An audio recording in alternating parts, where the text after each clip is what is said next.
tardes. Un nuevo encuentro con Visión de China. Esperamos trasladarle toda la información que pueda ser necesaria y de mucha actualidad, así como cultural. Efectivamente, buenas tardes. Nuevamente, el Centro de Análisis y Estudios sobre China y Asia, CAIESA, les trae una propuesta con más información sobre la realidad china, su economía, su política, sus relaciones internacionales y su cultura. Y además, algo importante para conocer a China, su tradición milenaria. China es más que una nación, es una civilización.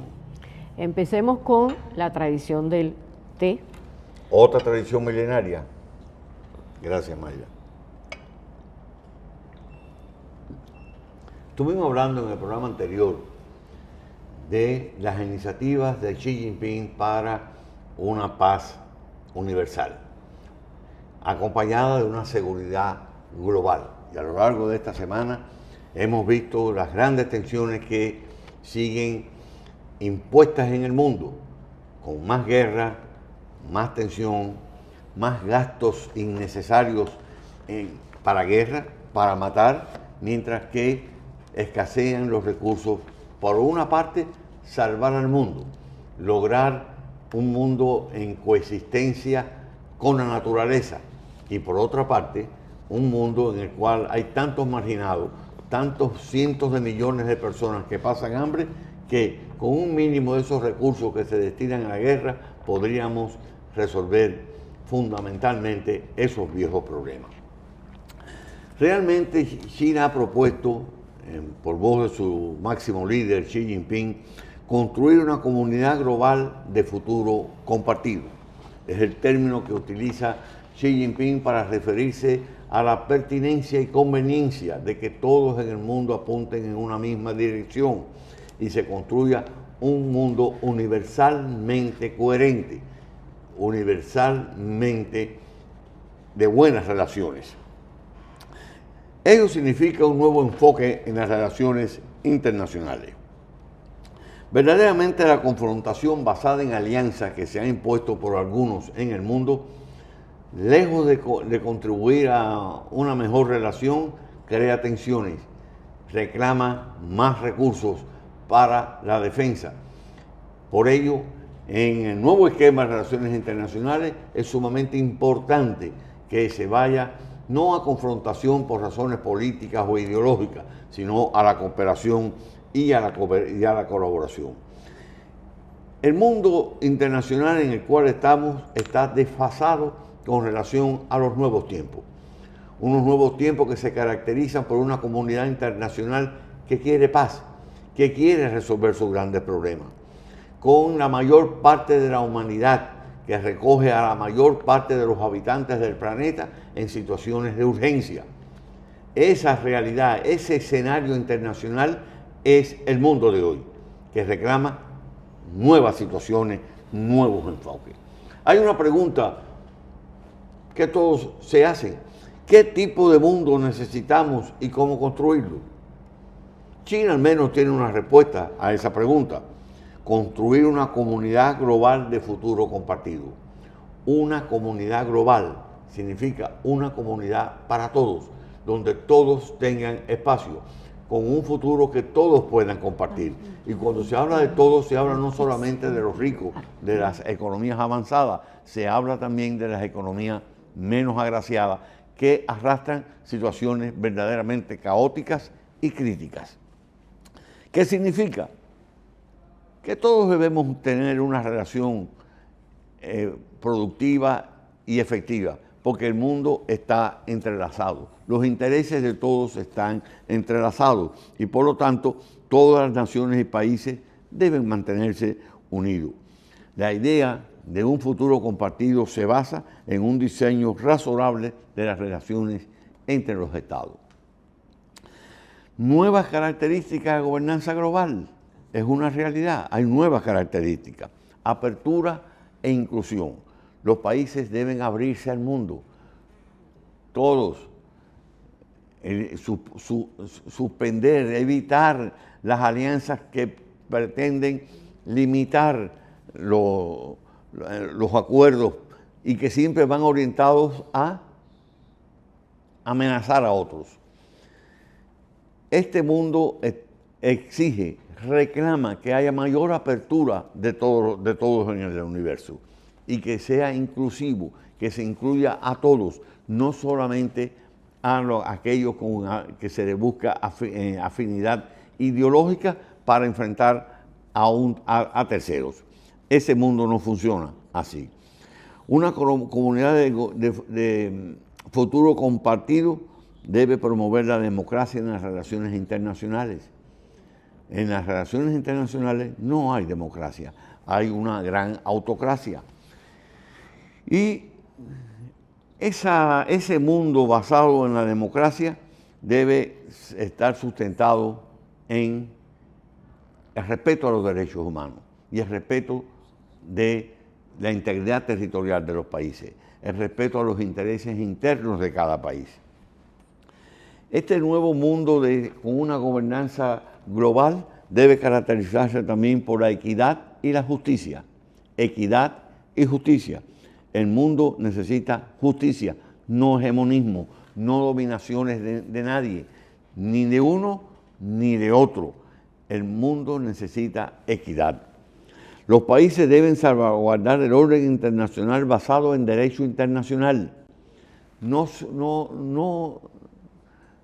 garantiza nada que se hable de derecho internacional cuando le conviene a unos, que se hable de defensa del derecho internacional cuando se quiere enfocar y defender determinados intereses hegemónicos. El derecho internacional es para todos y todos deben garantizarlo, todos deben respetarlo. En el mundo no habrá paz ni tranquilidad mientras que todos, absolutamente todos, no se atengan y respeten el derecho internacional. Una convivencia armoniosa es otro de los elementos importantes para una nueva gobernanza global. Lograr la coexistencia pacífica y el desarrollo buscando puntos en común y reservando al mismo tiempo las diferencias. Somos diferentes y por lo tanto todos debemos respetar las diferencias de los demás. Nadie tiene la varita mágica de la perfección para pretender que todos se asemejen a él, que todos copien lo que él hace, sobre todo si lo que él hace tampoco es perfecto ni adecuado. El planeta Tierra no es un escenario de lucha entre países, sino un escenario para la convivencia humana. Fomentemos la convivencia humana. A pesar de las diferencias y características diversas, los países pueden desarrollarse juntos en armonía y unidad. Y es precisamente esa diversidad la que fortalece el desarrollo global. Fortalece el desarrollo global. Diversidad y aprendizaje mutuo, otro requisito fundamental para una nueva gobernanza global. La diversidad de las civilizaciones. Hay civilizaciones que datan de miles de años, tienen sus tradiciones, sus hábitos, sus convicciones, su cultura, hasta tienen una cultura política propia. No se puede pretender que países con una cultura milenaria tengan que atenerse a las tradiciones, formatos y métodos de ningún otro. Esos otros deben respetar la cultura milenaria de aquellos y aquellos, por supuesto, también respetar la cultura y las tradiciones y los modelos políticos de los otros. Unidad y cooperación, otro requisito fundamental. Los países todos deben trabajar por el bien común, no por pretender prioridades en función de criterios hegemónicos. Visto desde la perspectiva de un futuro compartido, el mundo es vasto y está lleno de oportunidades de cooperación. Veamos 6 propuestas que contiene la iniciativa para un desarrollo global. 1. Mantener el compromiso con el desarrollo como primera prioridad. poner el desarrollo en primer plano en el marco de políticas macroeconómicas globales. Realmente sin desarrollo no puede haber paz. La cultura de paz se sustenta fundamentalmente en una cultura de desarrollo socioeconómico para todos los países. Otra de las propuestas de una iniciativa de desarrollo global presentada por el presidente Xi Jinping, mantener el compromiso con un enfoque centrado en las personas, proteger y promover los derechos humanos integrales. 3. Mantener el compromiso con la inclusión y los beneficios para todos. Atender las necesidades especiales de los países en desarrollo. Apoyar a los países en desarrollo, especialmente a los países más vulnerables. 4. Mantener el compromiso con el desarrollo impulsado por la innovación. La ciencia y la técnica son cada vez más un instrumento fundamental para promover, impulsar y proyectar el desarrollo. Hay que aprovechar lo que se deriva de la revolución en ciencia y tecnología. 5. Mantenerse comprometidos todos con la armonía entre la humanidad y la naturaleza. Hay que preservar el mundo en que vivimos. No podemos seguir agrediéndolo, no podemos seguir atacándolo, no podemos seguir llevándolo a menos. Tenemos que coordinar, hacer compatible el mundo y el desarrollo con la naturaleza, la armonía con la naturaleza. 6. Mantener el compromiso con acciones orientadas a resultados. Aumentar el aporte de recursos para el desarrollo. Observemos las 6 propuestas que presenta Xi Jinping para la iniciativa de desarrollo global. Yo me pregunto, y seguramente ustedes también podrían llegar a esa pregunta, ¿qué de estos 6 elementos dañan a alguien? ¿Cuál de estos 6 elementos constituyen una posible amenaza o agresión para otros factores? Ninguno de ellos.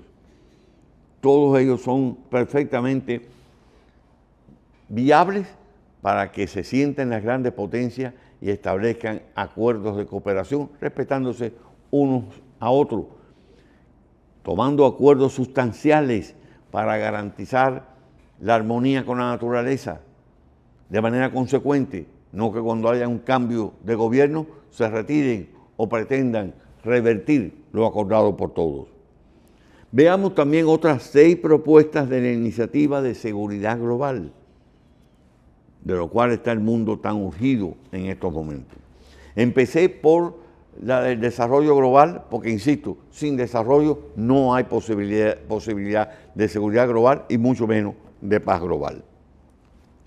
Primera propuesta para una seguridad global. Mantener comprometidos con la visión de una seguridad común, integral, cooperativa y sostenible, y trabajar juntos para mantener la paz y la seguridad mundiales. 2. Mantener el compromiso de respetar la soberanía y la integridad territorial para todos los países. Soberanía e integridad territorial para todos los países. Defender la no interferencia en los asuntos internos de otros y respetar las elecciones independientes de vías de desarrollo y sistemas sociales realizadas por diferentes países. Tercer elemento. Mantener el compromiso de respetar los propósitos y principios de la Carta de las Naciones Unidas. Rechazar la mentalidad de Guerra Fría, oponerse al unilateralismo y decir no a la política de bloques y a la confrontación entre campos. Esto es fundamental. Fue creada las Naciones Unidas por las grandes potencias. Y las Naciones Unidas es la fuente de derecho internacional básico, fundamental. Ha establecido reglas y normas. Si queremos un mundo basado en reglas y normas, tenemos que ajustarnos a lo que se deriva de las Naciones Unidas y la gran familia de organizaciones internacionales que ha establecido. No pretender a normas y reglas establecidas por un grupito. Así no funciona. Así es una amenaza para otros países. Sí, hagamos un mundo que se ajuste a normas y a reglas, pero las que se derivan de lo que ya fue creado y constituido. ¿Quiénes constituyeron las Naciones Unidas? ¿Quiénes aprobaron la Carta Constitutiva de las Naciones Unidas? Estados Unidos, Francia, Inglaterra y la Unión Soviética en aquellos momentos de la Segunda Guerra Mundial. Fueron ellos los que las describieron, la definieron y la aprobaron. Ajustense a ella. Sí, el mundo ha cambiado, no es el mismo mundo de aquel momento, pero es un mundo donde hay más actores. Es un mundo donde hay más derecho de todos a participar en ello. 4. Mantener el compromiso de tomar en serio las preocupaciones legítimas de seguridad de todos los países. Los países tienen intereses y también tienen preocupaciones de seguridad. No se puede ignorar las preocupaciones de seguridad en ningún país. No se puede tomar acciones unilaterales para amenazar la integridad y la seguridad de otros países. Eso es un principio básico de la coexistencia pacífica, de la cooperación, del respeto a los intereses de seguridad de otros.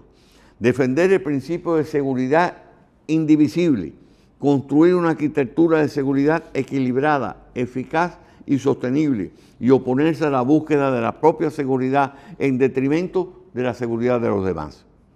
5.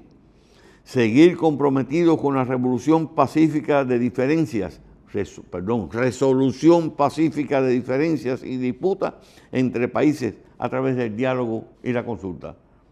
En un mundo basado en reglas, las diferencias deben resolverse en una mesa de negociaciones, donde todos participen y se adopten decisiones que no constituyen una amenaza ni un menosprecio para otros. 6. Mantener el compromiso de que se mantenga la seguridad en los ámbitos tradicionales y no tradicionales. Y de nuevo aquí yo me hago la pregunta, que de esas 6 contenidos para la propuesta de una seguridad global, ¿qué constituye una amenaza? ¿Qué constituye un peligro existencial para otros? No hay nada.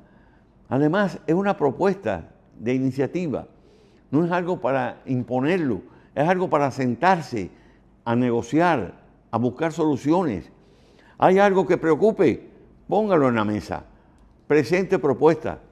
No lo descarte, esto no es una epidemia viral, mortal. Lo mortal verdaderamente es no atender las necesidades de buscar soluciones globales, garantizar una seguridad global. Esta es la realidad de un mundo bajo amenaza. Xi Jinping presentó también hace varios meses propuestas para una solución negociada del conflicto de Ucrania. Tiene realmente 4 elementos fundamentales. Veamos. Se debe defender la soberanía y la integridad territorial de todos los países.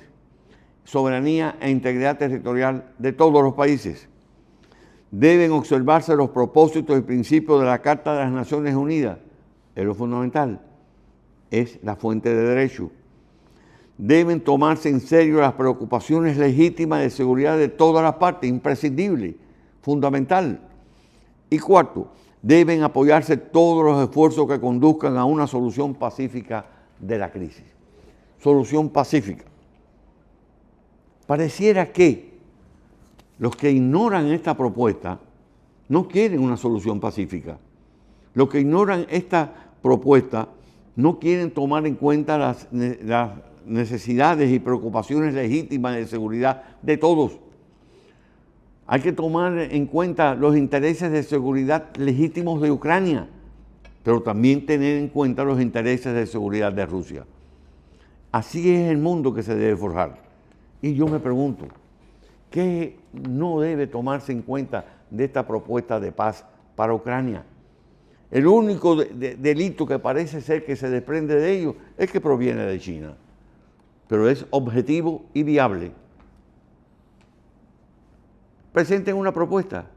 No hay una propuesta de paz de Occidente. De Ucrania y Occidente la única propuesta que tienen es derrotar a Rusia. y no la están derrotando. Es más, dejemos las fantasías que estamos leyendo en algunos medios. Rusia ha ganado la guerra. La contraofensiva no existe. Simple y llanamente no existe. Fue destrozada. Los ucranianos responsabilizan a Occidente de que no le dieron a tiempo las armas.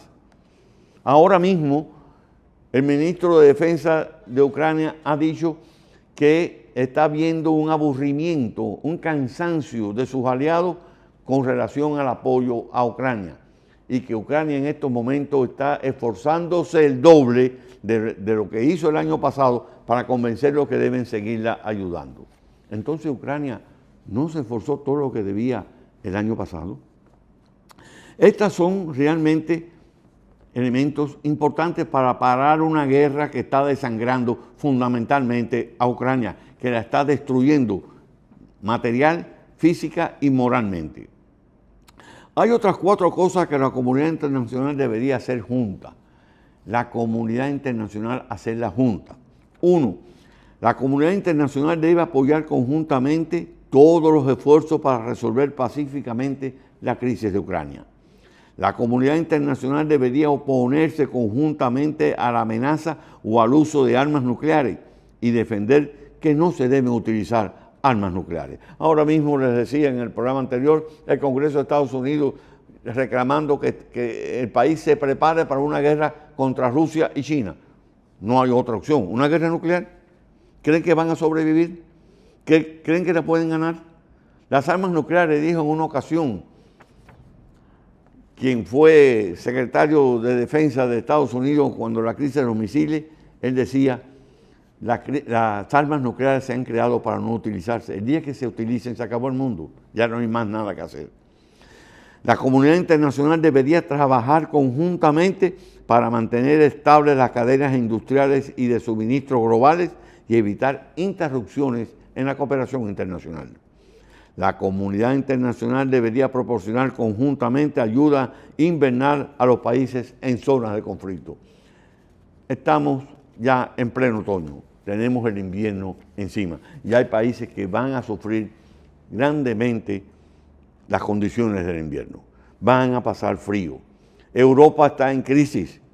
La poderosa Alemania tiene una crisis tremenda, está en recesión y otros países europeos se encuentran en camino a la recesión, a un invierno que si es duro, va a ser duro para sus ciudadanos. Esa es la realidad. Demos espacio a la paz. Mayra. El aspecto importante de todo esto es que todos los gobiernos, sin excepción, deben ser justos, o sea, manejar adecuadamente ante cada situación una realidad. Deben cumplir las leyes porque para eso son aprobadas y ser dignos, serios, responsables y tener una sola palabra, una sola cara, un solo hecho que demuestre siempre, constantemente, que son dignatarios dignos. Parece que eso es difícil para algunos. Muy difícil. Muy difícil para algunos. Increíble, pero así es. Pero bueno, bien acotamiento, muy buen acotamiento, Mayra. Ahora pasamos a nuestro prontuario, donde hablaremos de banco, exportación, importación, comercio, desarrollo. Y tenemos que el Banco de China informó que ha expandido activamente los productos y servicios fronterizando el yuan desde principios de este año y ha gestionado 22.059 billones de yuanes, o sea, unos 3.015 millones de dólares en liquidaciones fronterizas en yuanes durante los primeros 8 meses de 2023.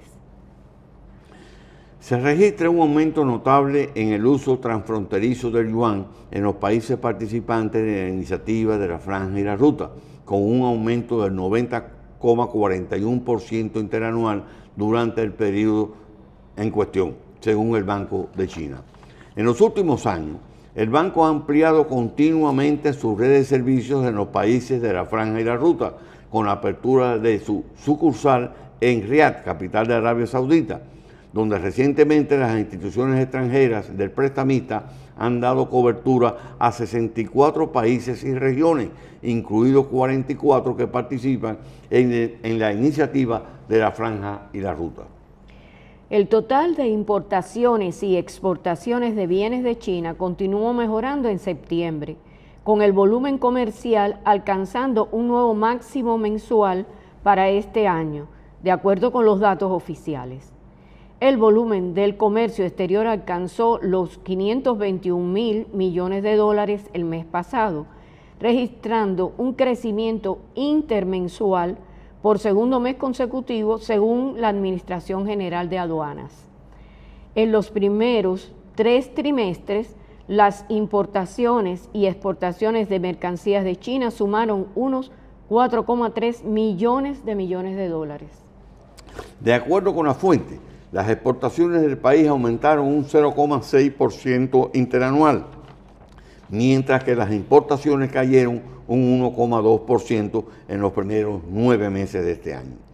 Durante el periodo, el comercio de China con los países socios de la iniciativa de la Franja y la Ruta ascendió a más de 2 millones de dólares, lo que supone un incremento interanual del 3,1% y representa el 46,5% del valor total del comercio exterior de ese país.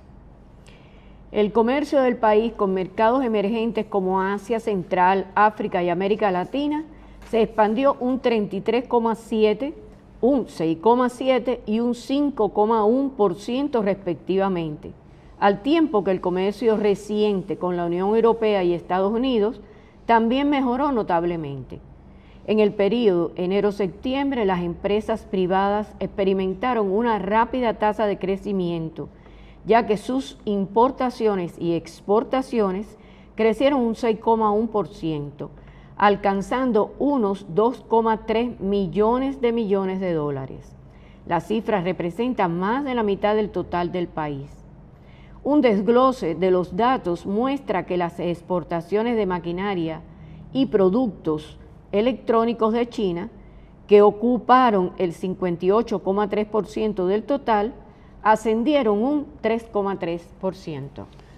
China considerará la viabilidad de eliminar o relajar aún más las restricciones a la propiedad extranjera para atraer más inversiones globales, anunció el Ministerio de Comercio.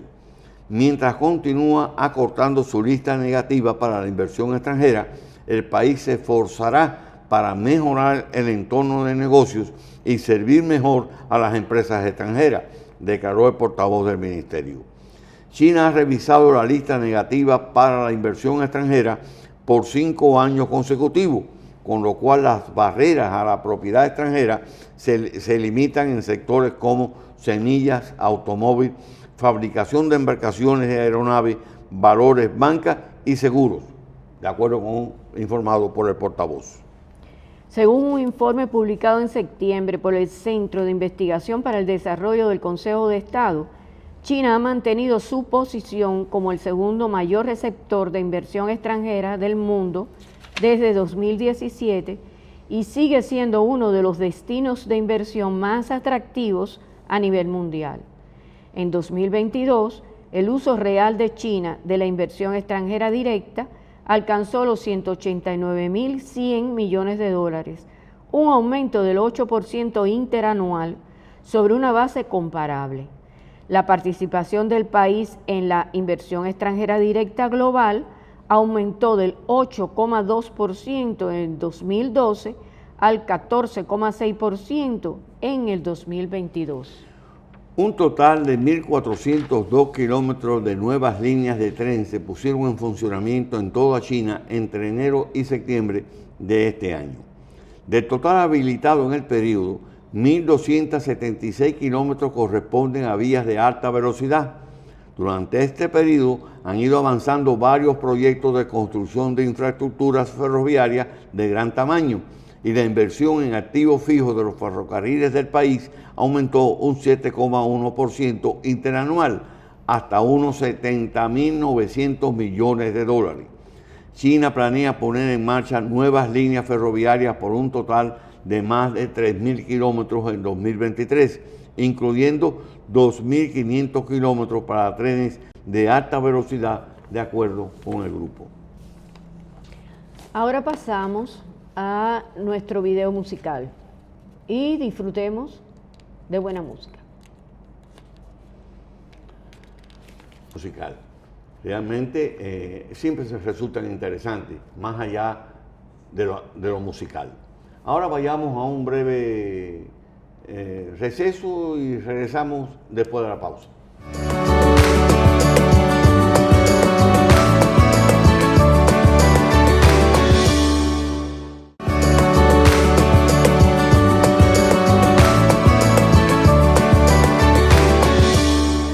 Hoy con Patrimonio de la Humanidad según UNESCO. Y empezamos con los Diaulú y aldeas de Caipín. Es un bien cultural inscrito en el 2007, localizada en la provincia de Guandón. Los Diaulú son casas fortificadas de varios pisos construidas en las aldeas de la región Caipín. Constituyen un ejemplo de fusión compleja y brillante de las formas estructurales y decorativas de la China con las de Occidente. Hay 4 conjuntos de Diaulú en la lista de Patrimonio Mundial y se han inscrito 20 que son las más representativas. Los edificios son de 3 clases: las torres comunales, construidas conjuntamente por varias familias y utilizadas como refugios temporales; las torres residenciales, construidas por familias pudientes, utilizadas como viviendas fortificadas; y las torres vigías, construidas con adobe, piedra, ladrillo y hormigón. Todas estas para defenderse durante la dinastía Ming, defenderse del bandolerismo reinante en la región en esa época. Tenemos también los karsts de China, inscritos en el 2007. La región kárstica de la China meridional ocupa una superficie de 500.000 kilómetros cuadrados. Constituye uno de los ejemplos más espectaculares de países kársticos en condiciones climáticas de humedad tropical y subtropical. Los bosques de piedra de Chilín se consideran un fenómeno natural extraordinario y una referencia geológica mundial. Su variedad de formaciones en pináculos es superior a la de cualquier otro país kárstico y también es mayor su diversidad de formas y colores. Las formaciones kársticas del Ibó, en forma de conos y torres, también se consideran una referencia mundial en la materia y ofrecen un paisaje de gran belleza, único en su género. Los karsts de Wulong se han inscrito en la lista de Patrimonio Mundial por sus dolinas gigantes, sus puentes naturales y sus grutas. Toulouse de Fujian, inscrito en el 2008, localizada en la provincia de Fujian, es un sitio que comprende 46 casas de tierra construidas entre los siglos XII y X a lo largo del eje de 120 kilómetros cuadrados, unificada en medio de arrozales y plantaciones de tabaco y té. Estas casas de tierras de varias plantas, llamadas Toulouse, podían albergar hasta 800 personas. Su construcción con fines defensivos se hizo con arreglo a un trazado circular o cuadrado en torno a un patio central con una sola entrada. Servían de vivienda a la totalidad de los miembros de un mismo pueblo. Solían llamarse pequeños reinos familiares o pequeñas ciudades prósperas. Son característicos sus altos muros de adobe. Las construcciones más elaboradas datan de los siglos XVII y XVIII. Las edificaciones se repartían verticalmente entre varias familias, que ponían cada una de 2 a 3 habitaciones por planta. El interior de cada Toulouse, a diferencia de su austera fachada, estaba diseñada para hacer confortable la vida de los habitantes y con frecuencia poseía ricas ornamentaciones. Estos edificios se inscriben en la lista de Patrimonio Mundial por la excepcionalidad de sus dimensiones, sus técnicas tradicionales de construcción y sus funciones. constituyen un ejemplo único de asentamientos humanos basados en la vida comunitaria y una organización defensiva, una armonía con el medio ambiente circundante. El Parque Nacional Sanquinchán, inscrito en el 2008. Este sitio se extiende por una superficie de 2.222.950 hectáreas y se halla en el extremo occidental del macizo montañoso, situado en la parte oriental del centro de China.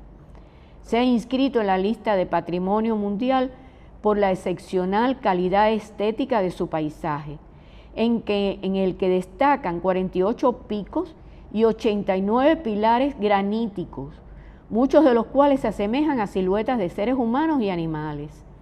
La belleza natural del monte Sanquinchán, que culmina a 1.807 metros de altura, se ve realzada por esa formación graníticas.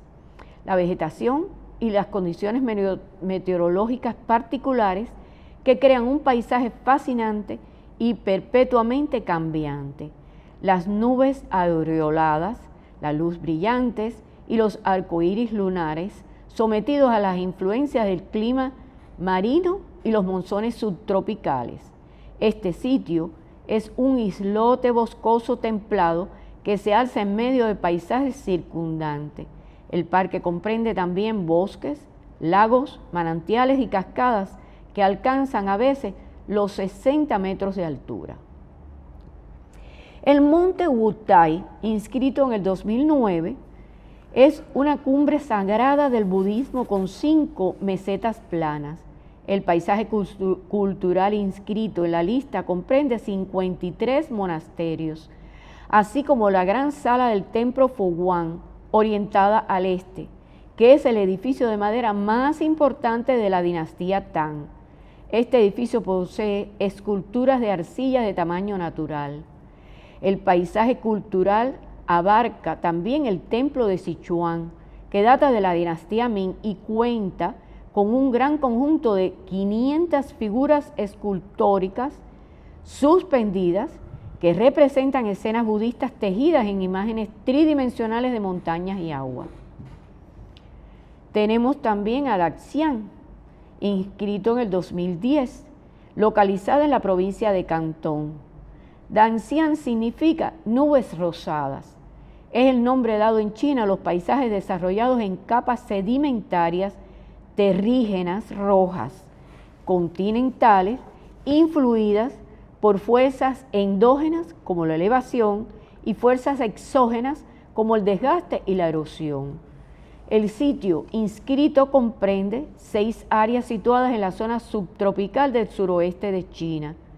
Se caracteriza por sus espectaculares farallones rojos y por toda una gama de relieves esculpidos por la erosión, en particulares espectaculares pilares naturales, barrancos, valles y cascadas.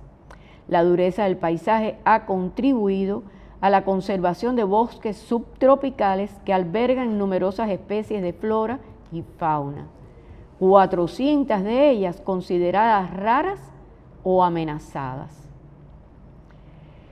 El monumento histórico de Denfeng, inscrito en el 2010 en la provincia de Henan, cerca de la ciudad de Denfeng, se yergue a 1.500 metros de altura el monte de Changyang, considerado el más sagrado de China.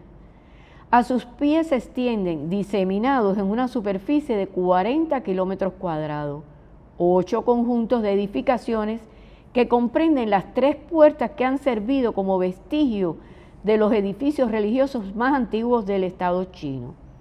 Varios templos, la plataforma del reloj del sol de Zhuyong y el observatorio de Denfeng. Estas edificaciones, construidas a lo largo de 9 dinastías, expresan de distintos modos la percepción del centro del cielo y de la tierra, así como el poder de la montaña en cuanto centro de devoción religiosa. Los momentos históricos de Denfeng constituyen algunos de los mejores ejemplos de edificios antiguos dedicados a las actividades de carácter ritual, científico, tecnológico y educativo. Sanju, inscrito en el 2011 del lago del oeste de Guangzhou, comprende tanto el lago como las colinas que rodean sus riberas. Ha inspirado a famosos poetas, pensadores y artistas del siglo IX. Alberga numerosos templos, pagodas, pabellones, jardines, árboles ornamentales, así como paso elevado de las islas artificiales. Estos elementos han mejorado el paisaje al oeste de la ciudad de Hangzhou. El lado oeste está siendo influido o ha sido influido por el diseño de jardines en el resto de China, así como en Japón y Corea. Las terrazas de Hani de Hanghe, inscrito en el 2013, situado al sur de la provincia de Yunnan, está situado y ocupa 16.603 hectáreas. Es notable por las espectaculares terrazas que se escalonan desde las laderas escarpadas de los montes hasta las orillas del río Rojo. A lo largo de los últimos 13 siglos, el pueblo de Hani ha creado y desarrollado una compleja red de canales para conducir el agua desde terrazas, cimas boscosas del sitio, hasta las terrazas donde se cultiva el arroz, así como un sistema de agricultura integrada que combina la cría de animales como búfalos, bovinos, patos y águilas, como el cultivo básico de la región, que es el arroz rojo. Asentado en 82 aldeas situadas entre los bosques y las cimas de los arrozales en terrazas. Los hanis viven en casas tradicionales en forma de setas y con techos de paja, y rinden culto al sol, la luna, las montañas, los ríos y los bosques, y también a los fenómenos naturales como el fuego. Su sistema de gestión del cultivo de arroz, basado en estructuras sociales y regionales muy antiguas, han demostrado ser especialmente resistentes al paso del tiempo y es una prueba patente de la extraordinaria armonía, tanto visual como ecológica, que pueden llegar a reinar entre los seres humanos y su medio ambiente. Las rutas de la seda, inscrita en el 2014, localizada en la provincia de Shanxi y que recorre muchas ciudades, y es compartido con Kazajistán y Kirguistán. Este sitio abarca un tramo de 5.000 kilómetros de la gran red viaria de las rutas de la seda. La ruta de Tianqiang, que se configuró entre los siglos II a.C. y I después de Cristo, se utiliza hasta el siglo XVI y sirvió para establecer un nexo entre numerosas civilizaciones y propiciar intercambios de prácticas comerciales, creencias religiosas, conocimientos científicos, innovaciones técnicas, usos culturales y expresiones artísticas. Los 33 componentes del sitio comprenden ciudades capitales, complejos de varios imperios, asentamientos mercantiles, templos budistas, antiguos senderos, tumbas y edificios religiosos. Ahora tenemos el Gran Canal, inscrito en el 2014. Se trata de un vasto sistema de conducción de aguas que recorre una trayectoria norte-sur. Se construye por segmentos sucesivos a partir del siglo V a.C. y el siglo VII después de nuestra era. Se proyectó transformarlo en un medio de comunicación y transporte unificado para el conjunto del imperio. Esto dio lugar a la realización de obras gigantescas que hicieron del Gran Canal la mayor y más vasta obra de ingeniería del mundo, antes del advenimiento de la Revolución Industrial. Auténticamente espina dorsal del sistema interior de comunicación y transporte del imperio. El canal facilitó no solo la circulación de cereales y materias primas de gran importancia, sino también el abastecimiento de las poblaciones en arroz. En el siglo VIII comprendía ya una red de vías de aguas artificiales de más de 2.000 kilómetros de longitud que enlazaban las 5 cuencas fluviales más importantes de China. El Gran Canal desempeñó en el paso y un gran e importante papel que fomentó la prosperidad económica y la estabilidad del país, y sigue siendo hoy en día uno de los más importantes medios de comunicación de transporte en el interior de China. Sitios del sistema Tusi, inscrito en el 2015, ubicado en las montañas del sudoeste de China. Este lugar abarca los restos de varios dominios tribales cuyos jefes eran nombrados por el gobierno central como Tusi, gobernantes hereditarios desde el siglo XIII hasta el siglo XX. El sistema Tusi surgió a partir de los sistemas dinásticos de gobiernos de las minorías. Estas minorías eran étnicas que se remontaban al siglo III. Su propósito fue unificar la administración nacional al mismo tiempo que permitía a las minorías étnicas conservar sus costumbres y formas de vida. Los lugares, 3 de ellos muy famosos, forman parte del sitio como un testimonio excepcional de esta forma de gobierno que deriva de la civilización de China de los periodos Yuan y Ming. Guangzhou, inscrito en el 2017 en la provincia de Fujian. Guangzhou es una diminuta isla ubicada en el sureste del río Qinlu, enfrente de la ciudad de Xiamen, con una apertura de un puerto comercial en Xiamen en 1843 y el establecimiento de la isla como un asentamiento internacional en el 1903. La isla se convirtió de repente en una ventana importante para los intercambios sino-extranjeros. Guangzhou es un ejemplo excepcional de fusión cultural que emergió de estos intercambios, que siguió siendo patente en su trama urbana.